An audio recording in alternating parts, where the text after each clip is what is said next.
उसमें केवल 20 श्लोक ही सांख्य योग के हैं। तो फिर सांख्य योग नाम कैसे रखा? ये शंका होती है ना। तो बड़ा सुंदर उत्तर है गीता ज्ञान प्रवेशिका में। आरंभ में हमारे श्री वेद व्यास जी महाराज ने लिखवाया है और लेखक हैं भगवान श्री गणेश जी। तो यहाँ उसका भाव बतलाते हैं। देखो, ये सांख्य योग ज्ञान योग अर्थात ये विवेकवती बुद्धि, विवेक। तो विवेक की सबको आवश्यकता है। देखो, प्राणी मात्र में विवेक है, पर मनुष्य में बस ये एक ही सारी योनियों में 84 लाख योनियां हैं, उनमें मानव भी एक योनि है। बस उसकी यही विशेषता है कि उसके पास ये विवेक है और उस विवेक को महत्व देने की इसके अंदर योग्यता है। उसको आदर दे तो ठेठ परमात्मा की प्राप्ति कर सकता है। इसी कारण मानव शरीर की महिमा है। तो यहाँ बतला रहे हैं जितने भी साधन हैं, मुख्यतः से कर्मयोग, ज्ञान योग, भक्ति योग, और इनके अलावा भी सभी साधनों में विवेक की बड़ी आवश्यकता है। अच्छा, और सांख्य योग में तो इस विवेक की मुख्यता है ही। और भगवान ने ये सांख्य योग से ही उपदेश आरंभ किया है, अतः इस अध्याय का नाम सांख्य योग रखा गया है। ये पंचरत्न की गीता है ना, छोटी सी पॉकेट साइज वाली, इसमें आखिर में ये जो जोड़ा गया है क्या, सुबह की नित्य स्तुति प्रार्थना आदि आदि ये सामग्री, तो यही नहीं है, ये बड़े भारी मूल्यवान है। सुबह 5 बजे की हम लोग स्तुति प्रार्थना करते हैं, तो उसमें आखिर में गीता सार दिया है। और वो ये गीता साधक संजीवनी ग्रंथ के आधार पर आप हम यदि चाहें उद्योग करें और इस गीता का सार क्या है निकालना बहुत कठिन है। पर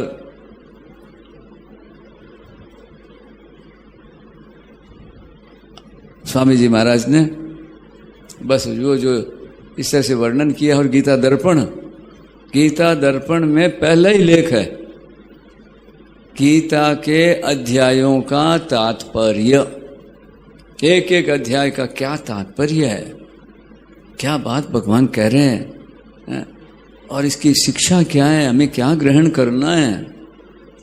तो उसी के आधार पर यह गीता सार एक एक अध्याय का सार थोड़े थोड़े छोटे छोटे वाक्यों में बताया है। तभी हमारे सामने दूसरा अध्याय है, तो ये यहाँ इस दूसरे अध्याय की सार बात। तो आओ दूसरे अध्याय का सार देखो क्या बतला रहे। शरीर नाशवान है और उसे जानने वाला शरीर ही अविनाशी है। बस यही तो है ज्ञान योग का कोर्स, इतना ही है। शरीर नाशवान है और शरीरी, ये जो शरीर का जो मालिक है, जो शरीर ये मेरा है शरीर है, तो वैसे शरीर वाला, तो शरीर तो है विनाशी नाशवान, और जो शरीर वाला है वो है अविनाशी। बस तो ये तो विवेक तो कभी है, ठीक है, ये दोनों अलग अलग हैं।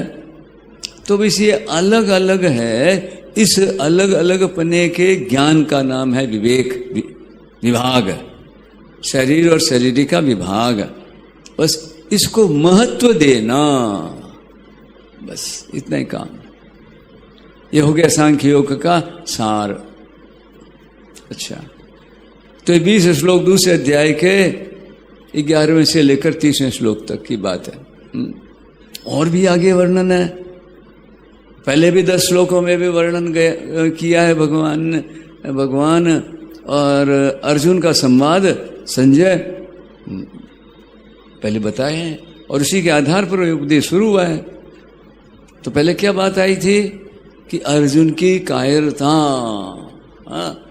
अर्जुन की कायरता के विषय में संजय ने इन दोनों भक्त और भगवान के आपस का जो संवाद है, जो पहले अध्याय में शुरू हो गया था, उसी को देख करके और आगे की बात सामने कही है। क्या हुआ पहले अध्याय में जो बात हुई उसी का ही तो आगे परिणाम है, ये उपदेश आरंभ हुआ है। तो फिर अपने आप ये प्रश्न उठता है कि पहले अध्याय में क्या हुआ। तो उसी पर हम लोगों ने कई दिनों से चर्चा की। तो थोड़े शब्दों में अगर कहें तो क्या कह सकते हैं, देखो गीता का सार, पहले अध्याय की सार बात, सांसारिक मोह के कारण ही मनुष्य दुविधा में पड़ जाता है। दुविधा क्या कि मैं क्या करूं, अब क्या नहीं करूं, ये करूं कि नहीं करूं, अगर करूंगा तो ये होगा और नहीं करूंगा तो ये हो जाएगा। इधर तो खाई है, इधर क्या, एक तरफ तो खाई है और एक तरफ खड्डा है।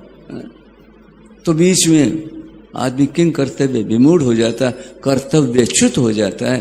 और उसको पता नहीं कारण क्या है, सांसारिक मोह, कौटुंबिक मोह।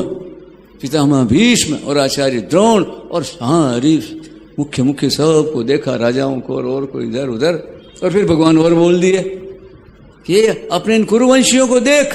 बस अब कहते ही अर्जुन के तो महाराज बिल्कुल जो जोश में पारा चढ़ा हुआ था वो एकदम बस ठंडा पड़ गया। बस उन्होंने फिर जो अपने पर दो बीती सारी की सारी आप बीती भगवान के सामने रख दी। तो वो 8 लक्षण सुना दिए, और सुनाए नहीं, उसके ऊपर वो उनका प्रभाव पड़ा और वो इसी में वो बोलते गए, भगवान कुछ नहीं बोल रहे बस। तो अंत में संजय ने कहा क्या हुआ, एवं उक्त्वा अर्जुन संख्ये रथोपस्थोपाविशत, ऐसा कहकर रथ के मध्य भाग में अर्जुन बैठ गए। विसृज सशरम चापम शोक संविघ्न मानस, शोक संविघ्न मना, सो गए और धनुष बाण को छोड़ दिया। छोड़कर बताओ ये हुआ, ये पहले अध्याय। और दूसरे अध्याय की अब देखो क्या, जब अर्जुन भगवान के शरण हुए, भगवान ने जब जो बात कही तो उसका असर पड़ा। अर्जुन की बात का भगवान पर असर नहीं पड़ा क्योंकि मोह इष्ट है, और भगवान महाराज निर्मोही हैं। भगवान तो मोह को हरने वाले हैं ना, मनोहर मोह हर। देखो ना गीता साधक संजीवनी हम लोगों ने प्राकथन में मंगलाचरण का पहला ही श्लोक पढ़ा था, वंशीधरम स्तोत्रधरम नमामि मनोहरम मोहहरम च कृष्णम। बिल्कुल क्या कहते हैं, आकाश और पाताल का अंतर है। भगवान तो मोह को हरने वाले हैं, और ये संसार क्या करता है, ये मोह को महाराज बढ़ाने वाला है।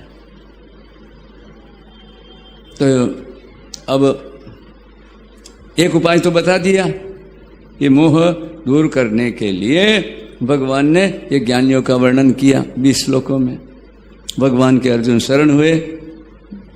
आप हम लोग रोजाना स्तुति प्रार्थना करते हैं। श्री गणेश में हम लोगों का पहला श्लोक ही है, गणेश वंदना करके, और कार्पण्य दोषो पहत स्वभाव पृच्छामि त्वां धर्म सम्मूढ़ चेताः यच्छ्रेयः स्यान् निश्चितं ब्रूहि तन्मे शिष्यस्तेऽहं साधि मां त्वां प्रपन्नम्। बस ये एक श्लोक बड़ा ही चमत्कारी है, मंत्रवत है। वैसे गीता की शिक्षा क्या है? निष्काम भाव। निष्काम भाव और गीता पर्याय है। पूज्य सेठ जी का संस्मरण देखो, याद करो। पूज्य सेठ जी के जीवन में महाराज पूरा निष्काम भाव बस रग रग में बहता था। और जब इनकी ऐसी स्थिति देखी, भगवान से निरा गया। ये तो निर्गुण निराकार की उपासना करने वाले, बड़ा विचित्र इनका कॉम्बिनेशन, ऐसा मिलेगा नहीं हो। ये किस तरह का पूरे इनके व्यक्तित्व को अगर कोई नकल करे तो नकल नहीं करना किसी को, किसी की भी नकल नहीं करना चाहिए। हाँ, वे कहे जैसे करना चाहिए।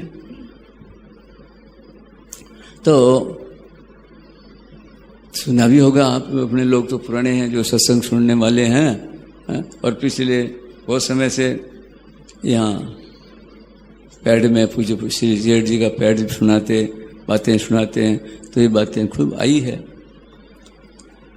तो देखो उनके वो ध्यान तो करते थे भगवान विष्णु का, चतुर्भुज,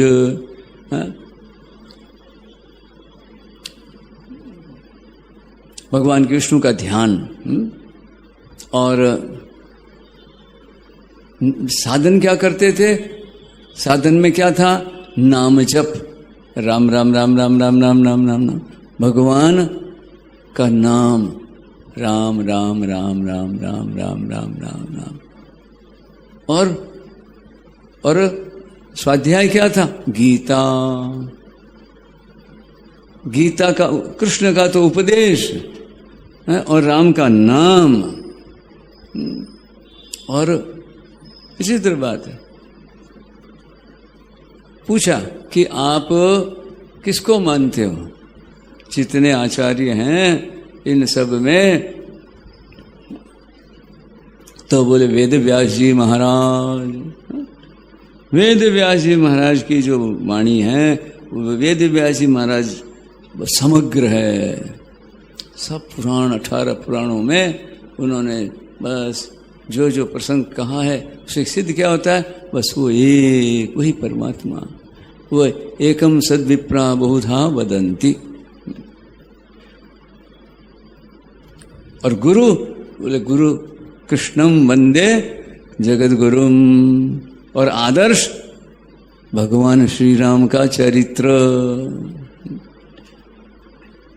ऐसे ही बस ये मिलती जुलती बात स्वामी जी महाराज। तो निष्काम भाव की बात आई। तो नारायण,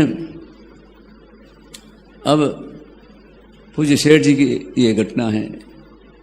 एक दिन अपने झरोखे में, घर है ना, घरों में अपने पुराने, अब आजकल के अलग है तरह का। आजकल तो अंग्रेजी की नकल है ना, घर के में अलग अलग चीज़ों का नाम ही स्पेशल है।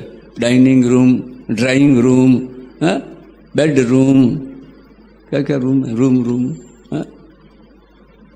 और तो झरोखा, माड़िया, राजस्थान में माड़िया बोलते हैं, साड़, बरसाड़ी, आंगन, चौका, ऐसे ऐसे।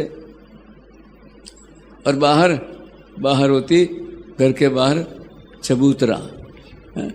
तो कोई आए बताओ, कोई आया आराम से बैठे। और अब रात को रुकना है तो बस घर के दरवाजे के पहले अंदर वो बरसाड़ी बोलते हैं, बाहर की साड़। बाहर से कोई आया, बाहर साड़ी, अंदर साड़, ओरा, भेरा, ये सब नाम होते थे जो जानते पुराने लोग। अब तो बस अभी भी कुछ नमूना कहीं कहीं होगा क्योंकि अस्तु। तो नारायण पूज्य सेठ जी की आदत नहीं थी, दिन में नहीं सोते थे। हाँ, वो तो कहा करते कि क्या सोने के लिए रात है? तो सोना हो कितना, कम से कम ऐसे मिनिमम जरूरत है 3 सोना पड़े, जरूरत है इतना भोजन करना निर्वाह के लिए। तो सेठ जी की बात वो कहते हैं कि जो रात में भी पूरा सो लेता है और फिर दिन में भी इस तरह से सोता है, और मन करता है खूब खा लिया अब थोड़ा पसर जाए, सोता है, जरूर से ज़्यादा सोता है। तो कहते हैं भगवान क्या करते हैं? बोले भाई मनुष्य शरीर तो दिया तेरे को सबके लिए सेवा करने के लिए और भगवान को याद करने के लिए, और तूने तो सोना शुरू कर दिया। तो भाई तेरे को एक ऐसी इसलिए योनि बनी है। ये वृक्ष है ना, ये पहाड़ वृक्ष, खड़े रहो आराम से, कोई अरे शक्ति देते हैं, इनमें शक्ति है, इनमें आप में हमारे में शक्ति नहीं है कि धूप में खड़े हो जाए। हवा बरसात सब सहने की शक्ति है। हाँ, उनको भी तकलीफ तो होती है पर जावे का खड़े रहते हैं। जंगलों में तो आग लग जाती है, मां सहन रगड़ लगती है आपस में, होना जो होता है। तो ऐसे दिन में नहीं सोना। तो पूजी सेठ जी ऐसे थे महान विभूति। तो एक दिन ये लेटे हुए थे दिन में। देखो इन संतों महापुरुषों की विचित्र बात है, ये सोते हैं तो भी जागते हैं, जागते हैं तो भी सोए हुए की तरह रहते हैं।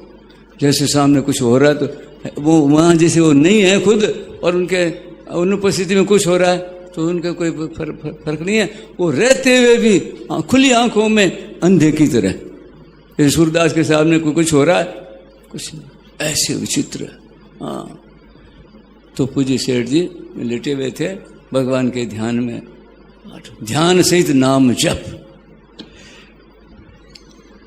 महाराज जी फरमाते हैं कि तत्व चिंतामणि एक कई कितने भाग है, 5 है, कितने 7 भाग है।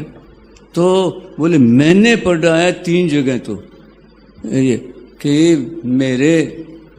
मुझे एक तो भगवान नाम से जो लाभ हुआ गीता को छोड़कर और किसी से नहीं हुआ। हा? तो ऐसे दिन में लेटे हुए थे, भगवान का ध्यान कर रहे थे, ओढ़ हुए चद्दर ओढ़ करके।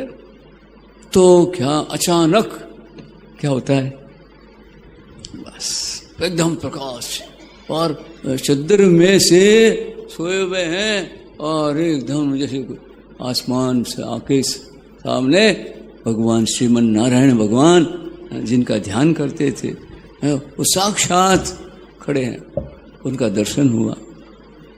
तो कई बात है वहाँ देखना, एक गीता के परम प्रचारक और पेड़ में वगैरह कई जगह आया है तो देखा, तो विश्वास नहीं हुआ। बोले ये कोई अंतःकरण का विकार होगा, है ना, कि मानसिक आदमी भावना करता है ना, तो भावना के अनुसार वैसा कुछ दिख जाता है। हाँ, तो बस यूँ मन में आई, परंतु फिर देखा अरे एकदम यूँ, और कई बातें उनको मालूम हो गई उसी समय। बोले तो मैं चद्दर ओढ़े हुए छोटा सा ये कमरा इसमें और ये बाहर खुले आसमान, भगवान के दर्शन हो रहे हैं। जो हुआ बस, अब बोले भगवान देख रहे हैं, प्रसन्न हो रहे हैं, इशारे में मन में भाव आया। देखो साफ साफ कहते हैं ये बनावटी बात लिपापोती करके बढ़िया ढंग से प्रस्तुत करें, ऐसे नहीं। लोग तो सपने को ही इस तरह से प्रस्तुत करते हैं मानो क्या ऐसा मंडन करके। ऐसा नहीं, सत्य का ख्याल रखने वाले पूज्य श्री सेठ जी, और इसी से सत्य की शरण से ही भगवान की प्राप्ति होती है। सत्य नारायण है। तो सबसे पहले जबान पर जो आदमी ध्यान रखता है ना कि मुझे बस बोलने में असावधानी, कोई ऐसा शब्द न हो जिससे महाराज कि वो सत्य न हो, झूठ के समान। अपने लोग दोहा बोलते हैं, साच बरोबर तप नहीं, साच बरोबर तप नहीं, और झूठ बरोबर पाप, जाके हृदय साच है ताके हृदय आप। तो वैसी सी बात है सत्य। तो बस भगवान ने दर्शन दिए और क्या मानो भगवान कह रहे हैं कि तू प्रचार कर। गीता का नाम नहीं लिया, निष्काम भाव। और ऐसे लगा ऐसे में अपने आप ये होता वही जानते हैं आप, हम जो ऐसे अंदर सांकेतिक हृदय में विराजमान है भगवान। तो बस तो लगा कि भगवान क्यों आए हैं, निष्काम भाव को देखकर भगवान ने कृपा करी, दर्शन दिए और बोले तू इसका प्रचार कर, मैं चाहता हूँ प्रचार। तो फिर ध्यान गया निष्काम भाव गीता, और फिर वो गीता के वो श्लोक याद आए, जो मेरे भक्तों में ये गीता कहेगा परा प्रेम पराप्रक भक्ति करके, तो बस उसके समान कोई प्यारा नहीं। ये 2 श्लोक लग गए और उसी की देन है। देखो आज हम लोग लाभ उठा रहे हैं। नारायण नारायण। तो आओ अपने प्रसंग पर आते हैं। तो दूसरे अध्याय की बात क्या हुई, शरीर नाशवान है और शरीर अविनाशी है। यह बात केवल ज्ञान योगियों के लिए तक ही सीमित नहीं है, सबके लिए आवश्यक है। ज्ञान, देखो ज्ञान क्या है, बस शरीर नाशवान, मैं तो नाशवान, मैं हूं, मैं तो वही हूं। देखो बचपन चला गया, बचपन का नाश हो गया, समझो इतनी उम्र गई, पर मैं तो हूं ना। तो शरीर में परिवर्तन होता है, शरीर का अभाव होता है, पहले नहीं था, पीछे नहीं। बस जो इस पर विचार करते हैं, महाराज जी फरमाते हैं कितना आधी बात, शरीर मैं नहीं हूं, हो गया ज्ञानियों का कोर्स खत्म पूरा। ज्यादा मैं ब्रह्म हूँ, सत हूँ, चित हूँ, आनंद हूँ, ये सब तो क्या ये अनुभवियों का अनुभव है, दर्शन है। ये जब तक स्पष्ट नहीं है तब तक वो सीखा हुआ काम नहीं आता। सीखा हुआ भगवान का नाम तो काम आता है, मैं भगवान का हूँ, भगवान मेरे हैं, ये कीर्तन और भजन ये करो ना, वो तो वहाँ के है भगवान सगुण साकार, उसी लिए आते हैं वो हमारी मदद करने के लिए, हमारे जैसे होकर। निर्गुण निराकार ब्रह्म में तो ये आपके ऊपर ही है। गजल गीता छोटी सी देख लो, एकदम नमूना है। तो नारायण बस विवेक को महत्व देना। और अब दूसरी बात क्या, काम तो इसी से हो जाए, परंतु तब नहीं आती। भगवान ने जगह जगह का, और एक बार में ध्यान तो साफ कह दिया, क्लेशो अधिक तरस्तेषाम अव्यक्त आसक्त चेतसाम अव्यक्ता ही गतिर दुखम देहवद्भिर अवाप्यते। तो अब यहाँ पहले ज्ञान योग की बात कही और अब दूसरी बात बताते हैं, कर्तव्य पालन, ये कर्मयोग। तो कर्मयोग की खास बात क्या है, अपने कर्तव्य का पालन करना। बस स्वे स्वे कर्मणि अभिरतः संसिद्धिम लभते नरः श्रेयान् स्वधर्मो विगुणः परधर्मा स्वनुष्ठितात्। यही बात वहाँ 18वें अध्याय में उपसंहार करते हो योग ना, कर्मियों की बात पूछी अर्जुन ने दोनों की कि महाराज दोनों का अलग अलग, मैं दोनों को अलग अलग तत्व से जानना चाहता हूँ। तो वहाँ भगवान ने कही अच्छा, तो ये कर्मयोग हो गया, अपने कर्तव्य का पालन करना। तो ये 2 उपाय हो गए ना। तो इन दोनों में से किसी भी एक उपाय को काम में लाने से क्या होता है, चिंता शोक मिट जाते हैं। और अब चिंता शोक का ही सारा उत्पादन है। तरह तरह के जितने विकार है सारी आ जाती फौज पूरी। हाँ, तो वो मिट जाते हैं। ये दूसरा अध्याय 72 श्लोक है। और ये आखिर में जाकर अर्जुन ने प्रश्न किया उपसंहार करते हुए, दोनों का तत्व पूछा। भक्ति की बात नहीं वहां चलाई, भक्ति की तो 12वें अध्याय में बात पूछ ली, वही वो तो 15वें अध्याय में जाकर पूरा इति गुह्यतमं शास्त्रम, बस भगवान ने वहीं पर ये गोपनीय शास्त्र इति लगा दी। अच्छा, तो ये दूसरा अध्याय। अच्छा, अब आओ देखो, कल हम लोग चर्चा कर रहे थे कर्मयोग की बात कही भगवान ने। पहले तो कर्तव्य, ये 8 श्लोकों में तो कर्तव्य विज्ञान, ये कर्म क्या, कैसे कर्म करना, स्वधर्म, ये अपना ही यही कर्तव्य कर्म। तो और फिर योग, तो ये दोनों मिलकर कर्म योग। तो ये 53वें श्लोक में वहां तक जाकर सब मिला के पूरा कर्म योग है, 31 से लेकर और 53वें तक। अब अर्जुन ने प्रश्न किया, तो उस पर 4 प्रश्न, और यहाँ व्याख्या में देखो पढ़ो, एक एक प्रश्न जो अर्जुन ने किया, शंकाएं, महाराज ने शंकाएं उठाई है, समाधान किया, प्रश्न पर प्रश्न विवेचन की कर दिया, खूब बढ़िया।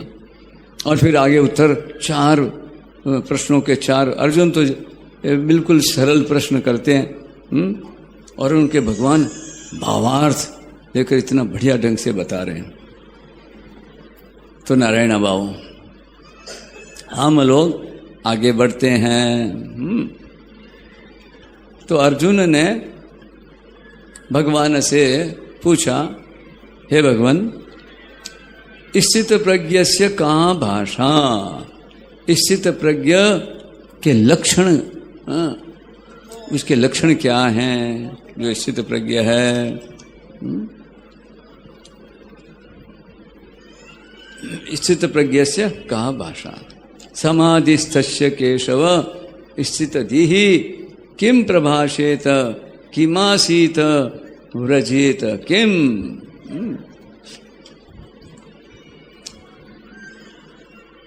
तो अब भगवान क्या उत्तर देते हैं कि प्रजाहाति यदा कामान सर्वान पार्थ मनोगतान। हे पार्थ, जिस काल में, काल यानी समय, जिस मुहूर्त में, जिस क्षण में साधक ये मन में आई हुई संपूर्ण कामनाओं का भली भांति त्याग कर देता, सर्वथा, जहाती में भी प्रजहाती, और कामान में भी, कामना एक नहीं, बहुवचन दिया कामान, और कामान भी सर्वान कामान, पर वह कहाँ है, स्वगत नहीं, मनोगत, उसकी वह ठिकाना मन से आगे नहीं, अंतःकरण तक ही कामना, बस कामनाओं का स्थान बताया। तो मन में आई हुई संपूर्ण कामनाओं का भली भांति त्याग कर देता है, बस। तो क्या होता है परिणाम में, बोले अपने आप से, अपने आप में ही वह संतुष्ट रहता है। इस जो जिस समय में ऐसा होता है, यदा और तदा, वह स्थिर बुद्धि कहा जाता है। तब साधक संजीवनी में तो बहुत बढ़िया ढंग से खुलासा किया है। यहाँ आओ देखो, प्रबोधिनी, इस प्रबोधिनी में इसके बारे में क्या बतलाते हैं, नारायण नारायण नारायण नारायण नारायण, हे नाथ, हे मेरे नाथ, मैं आपको भूलू नहीं। मन की स्थिरता की अपेक्षा, मन की स्थिरता, एक तो मन की स्थिरता है और एक बुद्धि की स्थिरता है ना। ये कईयों ने 2 माना, कईयों ने 3, 4, अंतःकरण चतुष्ट है, मन बुद्धि चित्त अहंकार। तो मन की स्थिरता की अपेक्षा बुद्धि की स्थिरता श्रेष्ठ है, क्योंकि मन की स्थिरता से तो क्या होता है, लौकिक सिद्धियां प्रकट होती हैं, पर बुद्धि की स्थिरता से तो क्या बुद्धि की स्थिरता से कल्याण हो जाता है। मन की स्थिरता है वृत्तियों का निरोध, अर्थात ये ना चित्त वृत्ति निरोध तदा द्रष्टु स्वरूपे अवस्थानम, ये पतंजलि योग दर्शन के आरंभ के सूत्र हैं। तो मन की स्थिरता क्या है? वृत्तियों का निरोध। और बुद्धि की स्थिरता क्या है? उद्देश्य की दृढ़ता। व्यवसायत्मिका बुद्धि रेके है कुरु नंदना, एक निश्चयात्मिका बुद्धि।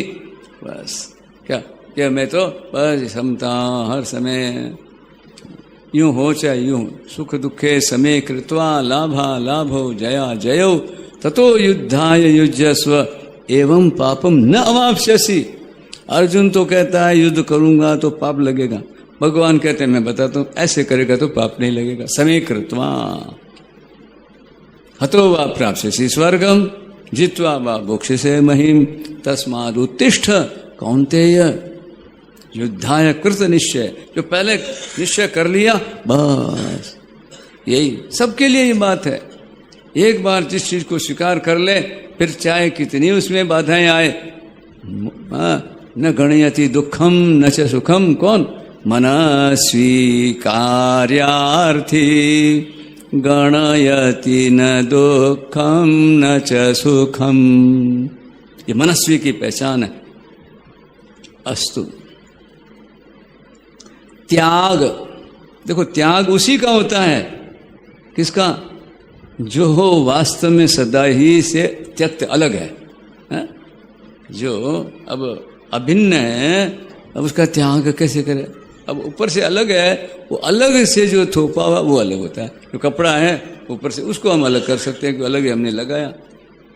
तो नारायण त्याग उसी का होता है जो वास्तव में सदा से ही अलग है। अच्छा, कामना, कामना स्वयंगत नहीं है, ये मनोगत है। परंतु मन के साथ तादात्म्य होने के कारण ये कामना स्वयं में दिखने लगती है नहीं? ये दिखने लगती है। परंतु जब इसे साधक सजग होता है, सावधान होता है, और उसको जब ये बात मिलती है तो संभल जाता है।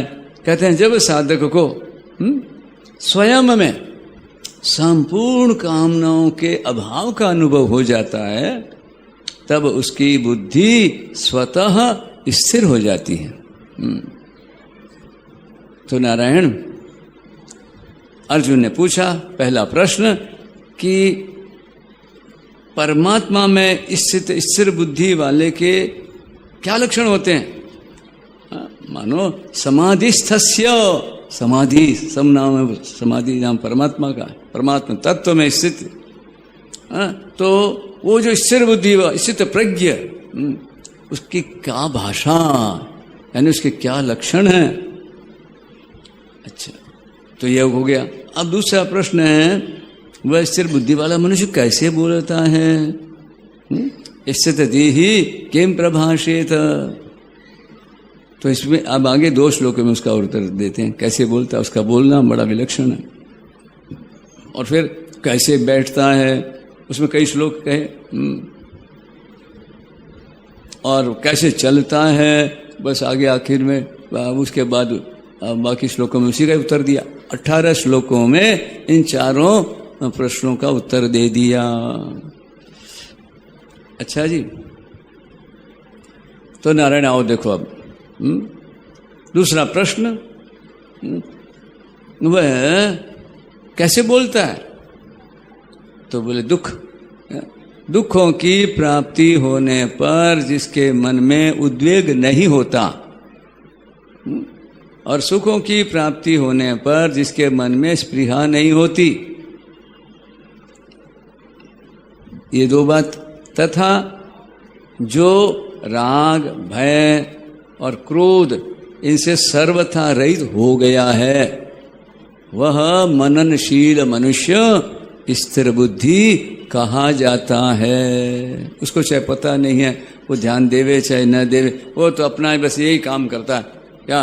बस कामना का त्याग। छठे अध्याय में उपसंहार करते हुए वहां कहेंगे। बस आरुक्षोर्मनेर योगम कर्म कारणम उच्यते। तीसरे अध्याय में देखो 19वें श्लोक में कैसे करना है, क्या, तस्मात् असक्तः सततम कार्यम कर्म समाचर।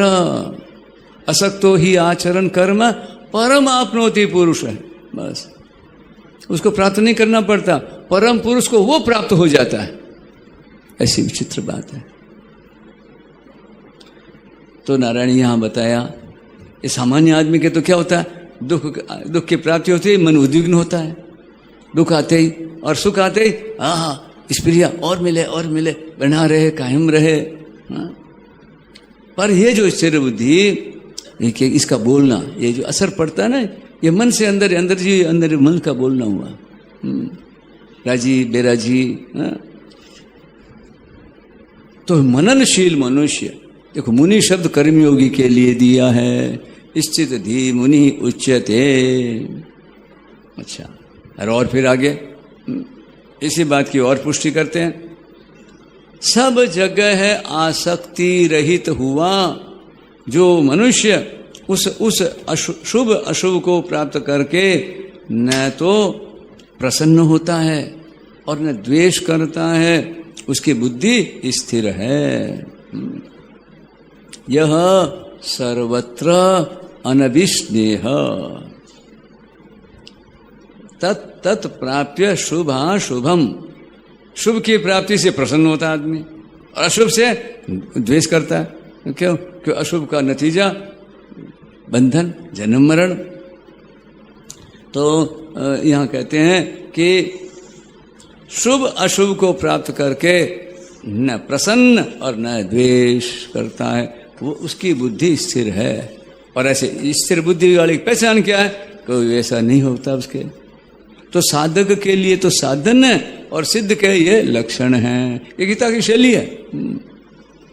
अब देखो महाराज जी ने यहाँ बिल्कुल साधक संजीवनी में ये उत्तर देते हुए ये जो 55वां श्लोक है ना, श्लोक का अर्थ किया और उसके बाद व्याख्या करते हैं। तो व्याख्या में बाद में व्याख्या करेंगे श्लोक की, पहले ब्रैकेट में बता रहे हैं क्या कि गीता की एक शैली है, अपनी अपनी एक अलग शैली होती है। तो क्या शैली है भगवान की कि जो साधक जिस साधन के द्वारा सिद्ध होता है, जिस साधन से सिद्ध होता है, उसी साधन से उसकी पूर्णता का वर्णन किया जाता है। अब उदाहरण बता रहे हैं दोनों ऊपर, यहां हम घटाते हैं। देखो जैसे भक्ति योग, तो भक्ति योग में साधक कैसे उपासना करता है? भगवान के सिवाय और कुछ है ही नहीं, ये पूरा भक्ति योग है। खूब हम लोगों ने पढ़ाई की और करते हैं रोज अपने लोग महाराज जी के। तो अभी इन दिनों में और यहाँ जब विराजने लगे यहीं पर एक ही बात, इस बात को पका लो बस। तो क्या कि भगवान के सिवा और कुछ है ही नहीं, ऐसे अनन्य योग से साधक उपासना करता है। 12वें अध्याय का 6वां श्लोक, ये तो सर्वाणि कर्माणि मयि संन्यस्य मत्परः अनन्येनैव योगेन माम ध्यायन्तो उपासते। ये 6वां। तो ये तो साधक की बात बताई। अच्छा, अब वो जब सिद्ध होता है तो सिद्ध अवस्था में वह संपूर्ण प्राणियों में द्वेष भाव से रहित हो जाता है। ये 12वें अध्याय का 13वां श्लोक देख लो, अद्वेष्टा सर्वभूतानां मैत्रः करुण एव च। अद्वेष्टा सर्वभूतानां, अद्वेष्टा किसी प्राणी के साथ में उसका द्वेष नहीं। ये सिद्ध अवस्था की बात। तो हम है ना, सब ये भगवान के सिवाय कुछ है ही नहीं, तो किससे करे द्वेष? सब जगह ईश्वर रूप है, भलो बुरो नहीं कोई, जाके जैसी भावना तैसो ही फल हो। और हमारे गोस्वामी जी क्या कहते हैं? ये कैसन करहि विरोध, उमा जे राम चरण रत विगत काम मद क्रोध। और सब जगह सबको भगवानमय देखता है तो किससे विरोध करेगा? अपने भगवान ही है सब। निज प्रभुमय देखहि जगत, कहीं सन करहि विरोध। तो देखहि के है वही देखता है जो देखना। भक्ति योग में क्या जो है वास्तविकता उसका दर्शन। और ये हमारे जन्म मरण योग क्या हमारा बनाया हुआ कि जो है नहीं, और उसको वैसे जो देखते हैं। तो नारायण ये बाधा विघ्न कर दिया।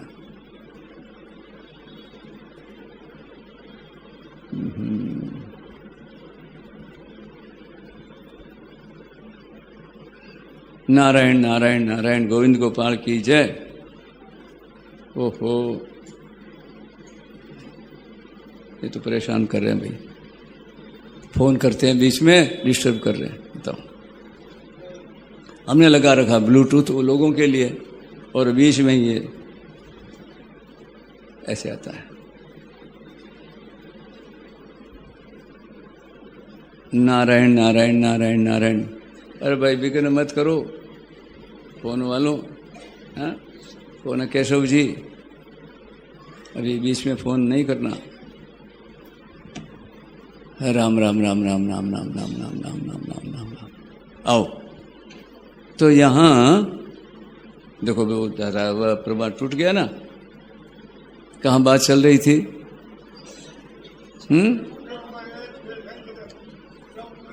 हाँ, तो जो साधन अवस्था में तो जो बात बताएं, मैं भगवान का हूँ, भगवान मेरे हैं, सब भगवान के हैं, ये संसार का मालिक भगवान है, सब भगवान की संतान है, कहाँ के की के सब ये ना, ये सब इस तरह से चलता वो।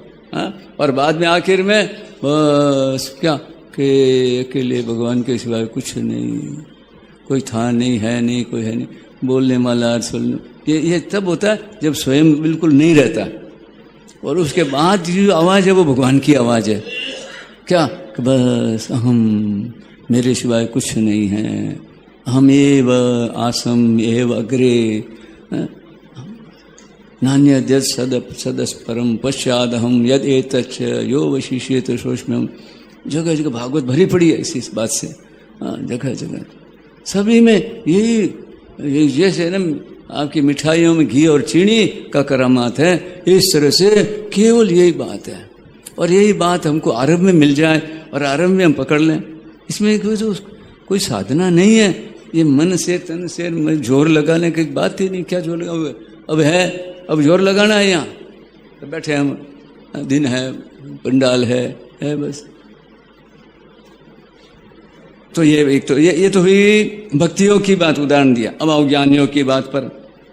तो हमारी गीता की शैली है ना, वही शैली है, चाहे भक्तियों की बात हो चाहे कोई बात भगवान करते हैं, शैली एक ही है। हाँ, तो अब किस तरह से भगवान समझाते हैं? ज्ञान योग में साधक देखता है, क्या देखता है? स्वयं को निर्लिप्त देखता है। यस्य न अहंकृतो भावो बुद्धिर्यस्य न लिप्यते, हत्वापि सैमान लोकान न हंति न निबध्यते। देखा? तो स्वयं को निर्लिप्त देखता है, एक तो ये। और ये जो गुण है ना, गुण, 3 गुण, ये इन गुणों से सर्वथा असंबद्ध देखता है। कौन? ये ज्ञानियों का साधक। साधक नहीं होता वो तो त्रिभिर गुणमयिर भावे रेभि सर्वमिदं जगत मोहितम, जो रचा पचा मोहित है बस। कभी झूलता है, कभी रजोगुण में, कभी तमोगुण में, ज़्यादा तो उसी में रहता है, और कभी कभार सत्वगुण में आता है तो वो भी टिकता नहीं। क्यों टिके कैसे? बिल्कुल, यहाँ तो टिकने का नहीं, प्रवाह है ना। इस प्रवाह में जो आधार है बस वो है भगवान।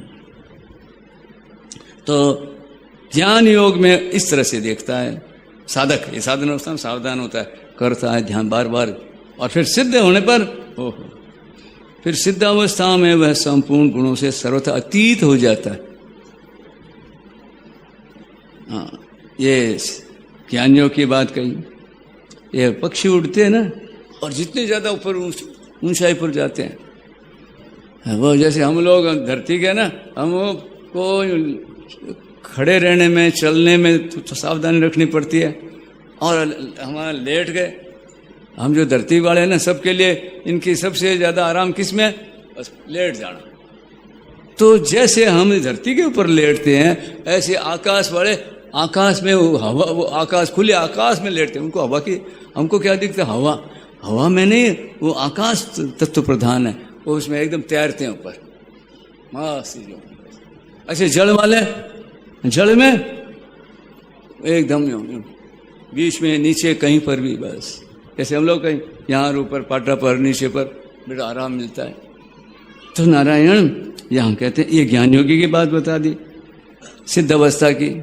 अब कर्मयोग की लो, तो कर्मयोग में तो अभी साफ साफ बात आई है ना कि कामना के त्याग की बात मुख्य कही गई है। तो बस अब साधक कर्मयोग में सावधान रहता है। तो अब साधन क्या बताया? अपने लिए, अपने लिए करना बंधन, यज्ञार्थात कर्मणो अन्यत्र लोकोयम कर्म बंधन है। और यज्ञाय आचरता कर्म समग्रम प्रविलीयते, सब कर्म लीन हो जाते हैं, सब बस समाप्त। तो सिद्धावस्था में वह संपूर्ण कामनाओं का त्याग कर देता है, जो इस बात इस श्लोक में बता दिया। प्रजहाति यदा कामान सर्वान पार्थ मनोगतान आत्मनि एव आत्मना तुष्ट स्थित प्रज्ञस्तदोच्यते। तो नारायण बस अभी इस चर्चा को यही इतना ही रखते हैं। ज़्यादा ये जो गहरी बातें जद्या अभी समय कैसा है ना, अभी थोड़ा समय सारू बात करनी चाहिए अवसर के अनुसार। गीता की बात तो कब? ताजा ताजा सुबह ब्रह्म वेला भोर, वही समय में। इस समय में तो अभी जैसे रामायण का पाठ हुआ ना, तो ऐसे रामायण का पाठ, चलचार, साधन भजन, पूज्य श्री सेठ जी की बड़ी विचित्र रीति थी। सुबह बस निकलते, मकान तो नाम मात्र के, उनको ज़्यादा पसंद था जंगली। तो बरसात आती तो राजी होते, ओहो भगवान की कृपा बरस रही है, विघ्न नहीं मानते थे। और दिन भर बस उधर गई। अस्तु। तो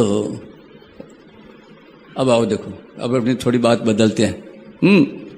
क्या कल हम लोगों ने पहले अध्याय का महात्म्य, दूसरे अध्याय का महात्म्य सुना, चर्चा की उस पर। अब देखो ये तीसरा अध्याय और चौथा अध्याय। तो चौथे अध्याय का 5 श्लोकों का हम लोग पाठ करते हैं ना, तो चौथे अध्याय की बड़ी विचित्र बात है। पहले चौथे अध्याय की बात सुन लो, 5 श्लोक पाठ करते हैं। तो ये तो उसमें महात्म्य वाली जो है ना गीता मिलती है, आड़े खुलती है, लाहौरी गीता के नाम से प्रसिद्ध रही है, और दूसरे प्रकाशन में लोग भी छापते हैं। परंतु गीता प्रेस के द्वारा जो ये गीता की संस्करण जो भी है ये प्रमाणित है। इन्हीं को पढ़ना चाहिए और पढ़ाना चाहिए, दूसरों को सतर्क करना चाहिए। अस्तु। तो उसमें महात्म्य में ऐसी बात आती है कि 2 बहनें थी ब्राह्मण के घरों, ब्राह्मण परिवार में जन्मी थी। हम लोग पूर्व जन्म को मानते हैं। तो पूर्व जन्म में 2 बेर की झाड़ियाँ, बेर होते हैं ना, तो कोई तो छोटे छोटे होते हैं, कोई एकदम बड़ा पेड़ की तरह छा जाती है। तो ऐसे वो लंबे समय से यूँ इस तरह से, और दोनों अगल बगल में ऐसे साथ साथ ही जो जन्मी हो। और यहाँ भी जन्मी ब्राह्मण के घर में बिल्कुल दोनों एक साथ ही, क्या बोलते हैं आपके, बेला, ट्विंस अंग्रेजी में कहते हैं ना, एक साथ 2। तो दोनों का आपस में मेल मुलाकात, दोनों बड़ी खुश होती थी, आपस में बातें करती। जब वो समझदार होशियार हुई, दोनों को ही अंधे साल वो पुरानी बात याद आती है कि हम पहले बेड़ बोली थी, और अचानक क्या हुआ, एक दिन लोग तो रोज आते जाते थे, तो एक दिन एक बाबा जी, और वो ये वहाँ की बात है, काशी विश्वनाथ बनारस की बात है। तो रास्ता जाता है, तो लोग आते और वहाँ छाया में बैठते, चले जाते। तो एक दिन ब्राह्मण, वो गीता का पाठ करने वाले, वहाँ बस रास्ते में थोड़ी देर वहीं पर उन पेड़ के नीचे महाराज थोड़ा लेट गए और उन्होंने गीता जी का चौथे अध्याय का पाठ किया और वो तो चल दिए, वो चल दिए, वो भी चल गई। उनके जो योनि है ना वो वहीं समाप्त हो गई, यानी दोनों बॉडी जो थी सूख गई। तो बस अब बाबा जी को पता नहीं क्या हुआ, उन्होंने देखा वो सूख गए, लोग वहाँ से उठा के लेके, सूखने के बाद लोग ठूंठ को लोग ले जाते हैं, जला देते हैं, बलिता करते हैं यहाँ।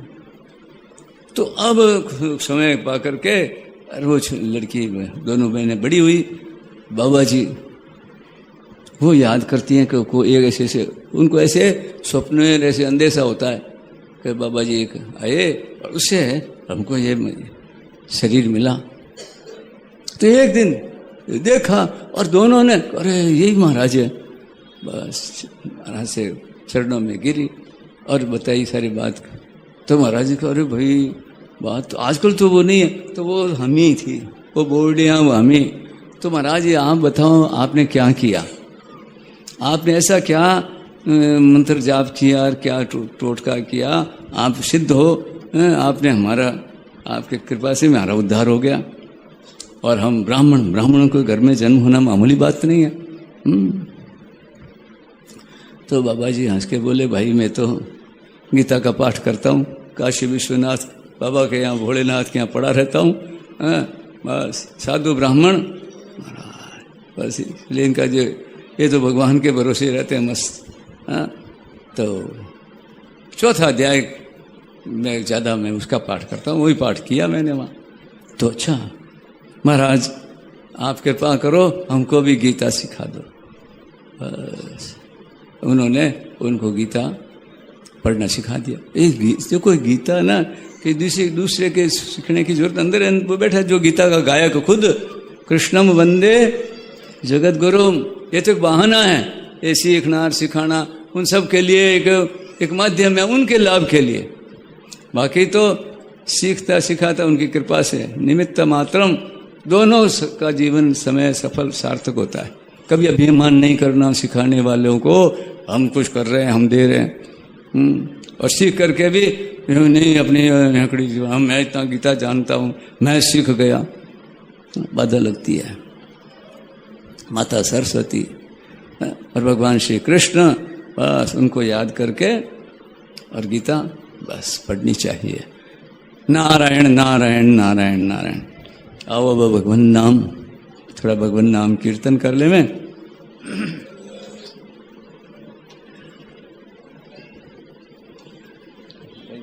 गया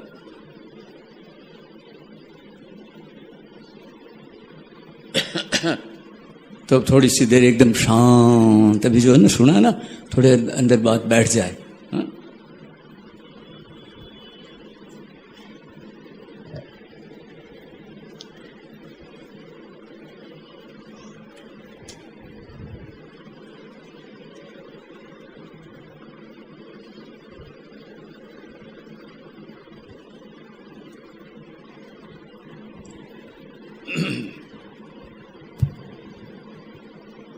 नारायण नारायण नारायण नारायण।